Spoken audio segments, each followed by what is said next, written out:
Hi there, welcome to Wellness and Care by Laurie, and I am with Robert Althuis. That's right. And he is an author, entrepreneur, clairvoyant, I could say, artist, builder. Children think intuitive. Intuitive. I don't claim to be clairvoyant. Anything else I can mention? You're a builder. I'm just an overall nice guy. Aw, nice guy, that. I'm a decent guy. A decent guy. So we are going to elaborate on another chapter. We're going to talk, the subject today will be on complex living systems. That's right. All right, tell me about that. Let's delve into it. Okay. So, we talked a little bit about everything being energy, and now we're going to talk a little bit, a layer above that is this thing called complex living system. And everything is really a complex living system. So what is a complex living system? Well, it's self-organizing. So it has an intelligence to it, right? So your body is a complex living system. Oh yes, it is complex. And it certainly is complex because you're a my woman. mother showed me that. But that's a nice thing to say, but my body is pretty complex too. Although female bodies are much more complex than male bodies because the technology required to produce life is completely different than create a dot of semen. So, there's a tremendous complexity in the female body that's just not present in the male body. But the point is that it's a complex living system. It's actually self-organizing. You don't have to think about your blood pumping through your veins and your toxins being removed by your liver out of your food and out of your bloodstream and being excreted through your lymph system and your pee and your excrement. And you don't have to think about the oxygen being converted and the carbon dioxide actually being exhaled. And you don't have to think about all these bodily functions. Thank gosh, we don't have to think about that. God forbid if you stub your toe and you have a little bruise or a cut, your skin is going to basically form a little lesion and it will just heal itself, right? It will repair itself. And there's hundreds of millions of repairs going on in your body every day, all the time. And you don't have to think about that. Now that's a complex living system if I've ever heard one, right? And it's self-organizing. There's an intelligence to it. Now there's an intelligence to everything. There's intelligence in every living creature, even a single cell organism. Now there's also a complex living system nature to nature itself, because it's organized as a complex living system. There's symbiosis in it. There's biodiversity in it. We are actually part of nature.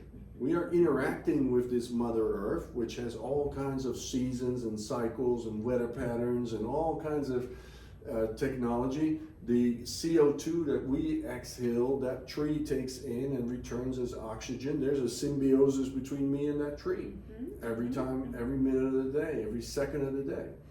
So the other part of this complex living systems is that they're nested. And so if you think about humans are nested within the complex living system of nature. But it's not just nature. We're also in a society. And there's a complex living system principles within society, within a nation, within a group of people, within a tribe, within a school of fish, within a flock of birds. And so there's even within the universe. Because we got planets that are spinning around with mathematical perfection, right? That we can calculate, and we call it astrology and astronomy. Like, there's actually a complex living system called the universe.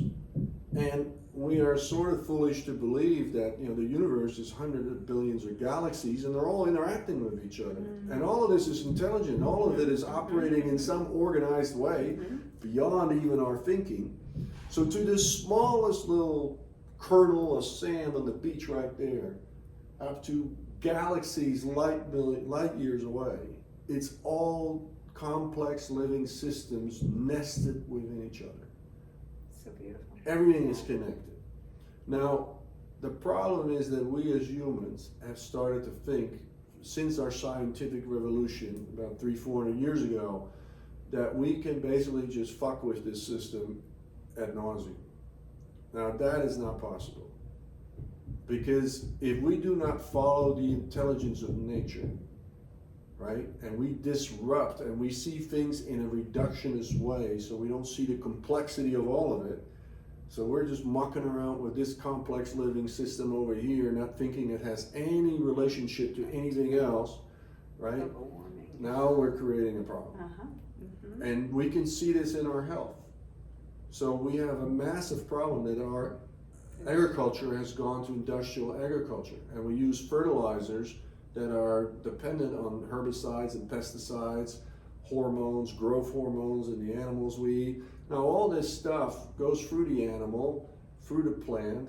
It's basically the stuff we eat. We then have synthetic food, which is GMO, genetically modified food, that is not recognizable by our body. So now we start having leaky gut, our healthy organisms that are in our stomach, which is a complex living system within us, because our entire digestional tract is actually just a tunnel that runs through our body from our mouth to our anus, basically.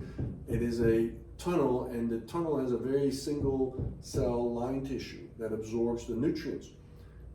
What determines that is absorbed is actually microorganisms. That's our microbiome. They are actually sorting through the food, saying this is good, this is not good, and they process it in a way that it could pass through a single cell.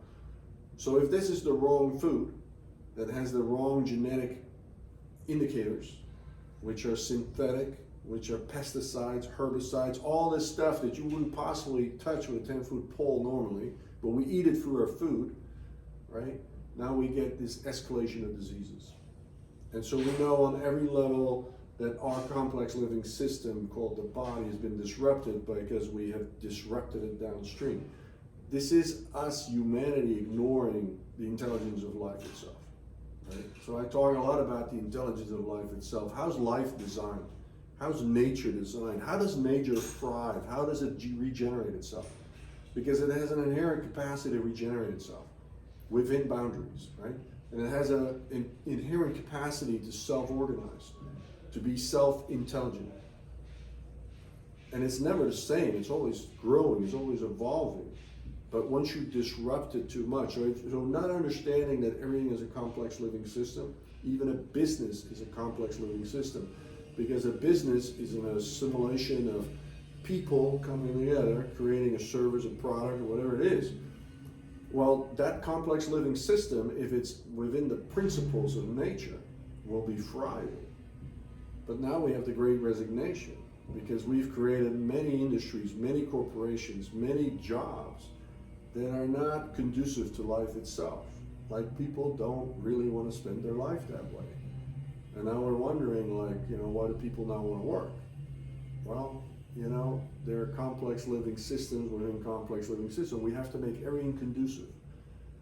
So there's an intelligence to life that's really captured in this notion of complex living systems. And when we start seeing that connection everywhere, then we can start thinking about how to design our schools, our society, our communities, our own health, our own life. How do we interact with nature, with food, all these things. Medicine, right? Medicine is the ultimate reductionist thinking.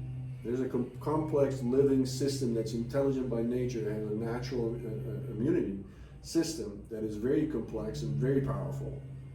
But when we disrupt it with medicines, like antibiotics, we make it antibiotic resistant. Mm-hmm. We're actually killing the body, right?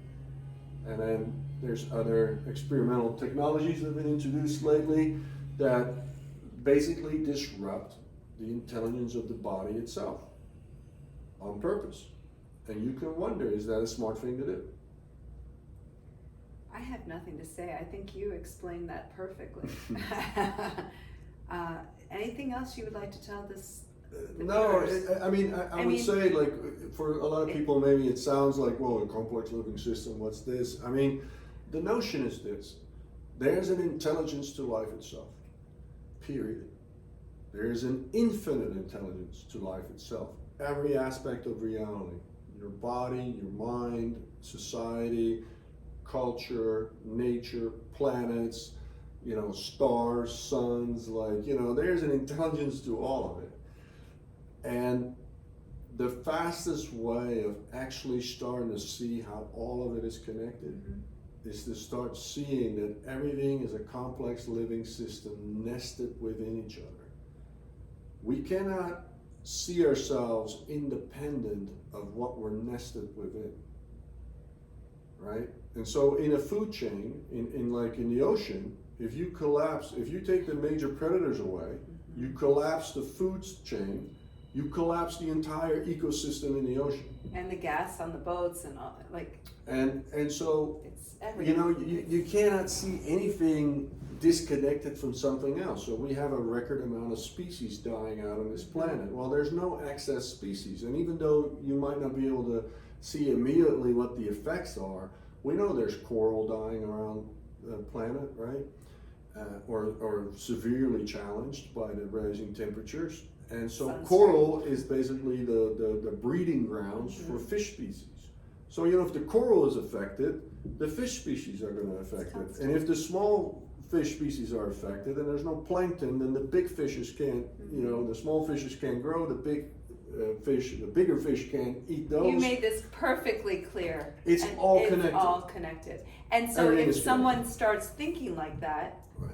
Now we're talking about holism. and call your consciousness. And this is a rise of consciousness. You see Totally. things in a more holistic way. You see how everything is connected. And now you can even start connecting things that might not seem connected, because I can perfectly connect a civil war in Yemen to my personal life if I start seeing how everything is nested. That's so interesting. Right? Okay, I That understand. everything is connected to everything else. And so even a kid in Africa starving is connected to my life. Now it might not be influencing my life like, how I go shop, but maybe it should. And maybe it could. And so once we start seeing that all these things in life are connected, then we start having a much more broader picture, and it's, for one, a lot easier to be a little bit more compassionate towards everything that's going on in this world. I agree. Thank you so much No, you're for welcome. that. That was wonderful. Sounding off from Boca Raton, Florida, please hit that subscribe button. New viewers, thank you for coming and listening to Robert today. And please comment. We love the comments. Sounding off from Boca. Thank you, Robert. Thank you.